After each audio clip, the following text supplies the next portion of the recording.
گلزار کو مارچنگ کیا گیا۔ اکبر کے مقابلے میں گلزار خائف نظر آیا۔ اس نے کمرے میں داخل ہوتے ہی رونا شروع کر دیا۔ افضل گھبرا گیا۔ اسے کیپٹن غفار کی موت کی خبر سننے پر اپنے آنسو اور صابر کی موت پر میجر بلال کی کیفیت یاد آ گئی۔ کیپٹن غفار اور صابر نے اپنے فرض کی ادائی کے دوران میں موت کو گلے لگایا تھا۔ گلزار نے ایک ایسا جرم کیا تھا جس کے ارتکاب کے خلاف کمپنی کمانڈر کے بہت واضح احکام تھے۔ افضل کے علم میں تھا کہ اکثر یونٹوں میں ایسے معاملات کو اتنی سنجیدگی سے نہیں لیا جاتا۔ سر، میں معافی کی درخواست کرتا ہوں۔ میجر بلال نے حوالدار میجر کو ڈنڈا لانے کو کہا۔ یہ دیکھتے ہو، مار مار کے جان نکال دوں گا، رونا بند کرو۔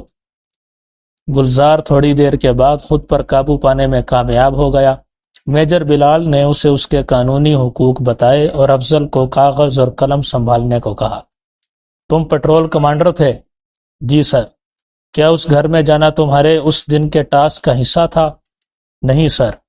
تو پھر وہاں کیوں گئے تھے؟ ہم یہاں سے وہاں جانے کا سوچ کر گئے تھے۔ وہاں جانے کا مقصد کیا تھا؟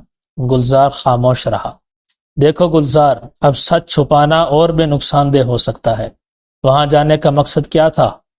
سر، مجھے وہ عورت اچھی لگنے لگی تھی۔ اس کے اندر ایک چیلنج تھا۔ اس کی آنکھوں میں ہمیشہ ایک طاقت نظر آتی جسے ختم کرنا میرے لیے ضروری بن گیا۔ اگر میں اس طاقت کو ختم کرنے کی کوشش نہ کرتا تو شاید ذہنی توازن کھو بیٹھتا۔ کچھ دیر کمرے میں خاموشی رہی۔ اگر ایسی بات تھی تو کیا اجتماعی زیادتی ضروری تھی؟ تھی بھی اور نہیں بھی سر۔ وہ کیسے؟ میں اکیلا اس گھر میں نہیں جا سکتا تھا۔ کئی واقعات ہو چکے ہیں جہاں گھر میں جانے والے اکیلے آدمی کو مار دیا گیا۔ اکبر کو میں اپنی حفاظت کے لیے لے کر گیا تھا اور پتہ نہیں ہم کیوں ساتھی بن گئے۔ صوبیدار الیاس سے بھی اجازت لی تھی؟ اجازت نہیں لی تھی، لیکن انہیں بتایا تھا کہ ایسی بات ہو سکتی ہے، اگر ضرورت پیش آئے تو وہ کور کریں۔ وہ اپنی شرط پر مان گئے۔ کیا صوبیدار نے تم دونوں کو بچانے کی کوشش کی؟ اگر کوئی اپنے افسر صاحب ہوتے تو مان جاتے، لیفٹیننٹ صاحب نہیں مانے۔ کچھ اور کہنا چاہتے ہو؟ نہیں سر، معافی کی درخواست کرتا ہوں۔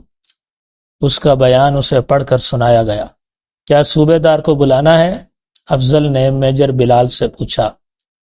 نہیں، وہ سی او کے سامنے اپنی صفائی پیش کر سکتا ہے۔ کاغذ ترتیب میں کر کے مجھے دے دو۔ وہ اٹھ کھڑے ہوئے۔ افضل نے فائل کے اندر کاغذ ترتیب سے رکھے۔ باہر صوبیدار الیاس، گلزار اور اکبر اپنے سامان کے ساتھ کھڑے تھے۔ میجر بلال نے افضل کو ٹرک منگوانے کو کہا کیونکہ جیپ میں سب کے سامان کے ساتھ جگہ نہیں تھی۔